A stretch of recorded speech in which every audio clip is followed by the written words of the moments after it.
Hi, I'm Jen from Tea Leaves and Tweed, and welcome to the first literary tea session.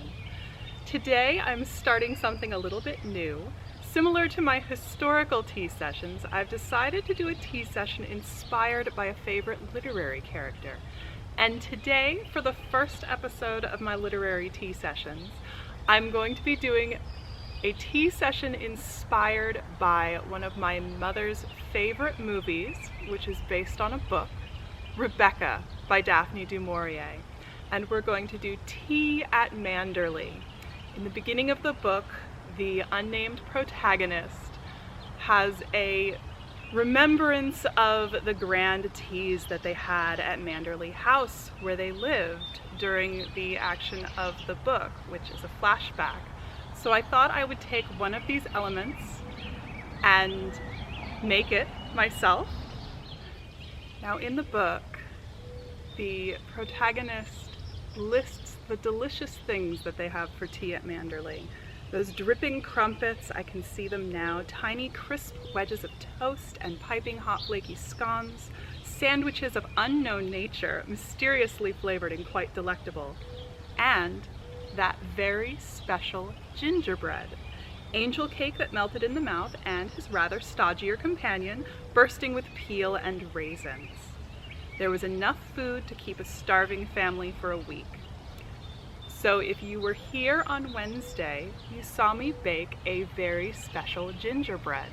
And in fact, I added peel and raisins to our gingerbread based on an early 20th century recipe. So this is gingerbread inspired by tea at Manderley, but the tea is important too. And at the beginning of the book, they also talk about how they still drink China tea as a hearkening back to their life at Manderley in the English countryside as the country gentry. And in fact, if you remember from my George Orwell video, he somewhat poo-poos China tea.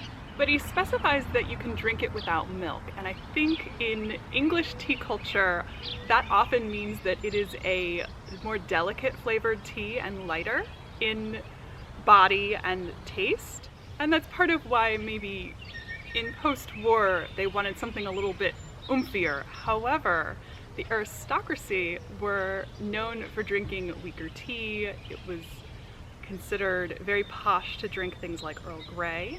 And they specifically say in the beginning of Rebecca that they still drink China tea like they did at Manderley.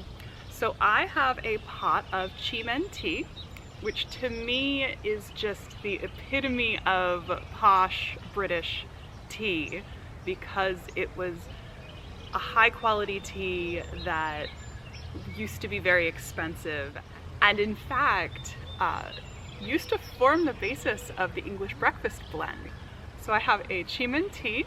It's been steeping for about 5 minutes now.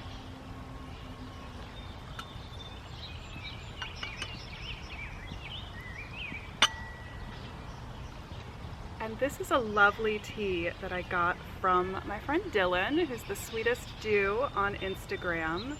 And he did a video about this where he talked about how chocolatey it is and how for Chi-Men tea, that's actually sometimes a sign that it's been processed a little bit clumsily, but it's still delicious.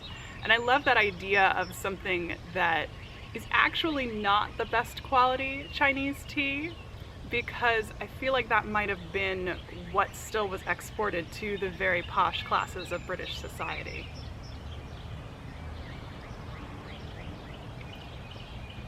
And it is very chocolatey. It has a lovely flavor. I get almost notes of vanilla. It's sweet.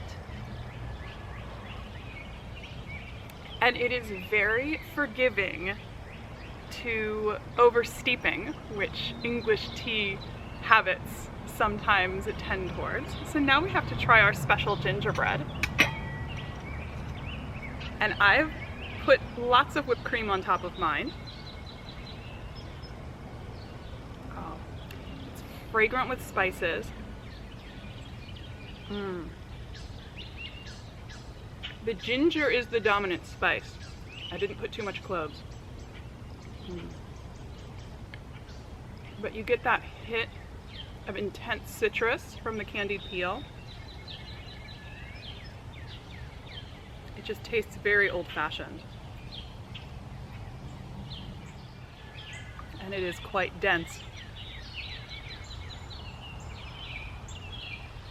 So it's wonderful with a cup of tea. Now, of course, I don't have the full spread.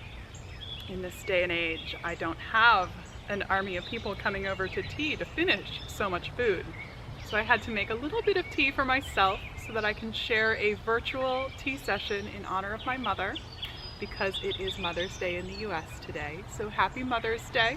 I hope you enjoyed this literary tea session inspired by the book Rebecca by Daphne du Maurier, which is the book that inspired one of my mother's favorite movies. A little diversion for Mother's Day Sunday, and a new series, Literary Tea Sessions. I have many more of these in my mind, swirling around for the future. However, if you have a favorite literary character, do not hesitate to leave a comment and suggest a future literary tea session.